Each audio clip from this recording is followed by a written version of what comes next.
How to use coupons on Temu. So if you want to use coupons on Temu, then what you need to do is just open up your application, or you can just go with your browser or Google anything that you're comfortable with and then search for Temu and go with the website.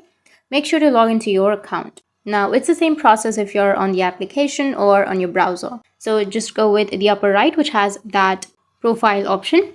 Once you go with profile, which is on the upper right, you will have an option of coupons and offers. Now, if you're using your application, you can just go with your profile and settings, and under that, you will have coupons and offers. So tap on it. Now, once you go with coupons and offers here, you will have an option to enter your coupon code. So if you have your coupon, then you just need simply enter your coupon code right here on the box and then tap on apply, which is on the right side. And in this way, you'll be able to apply the coupon code and you will receive exclusive discounts with your coupons.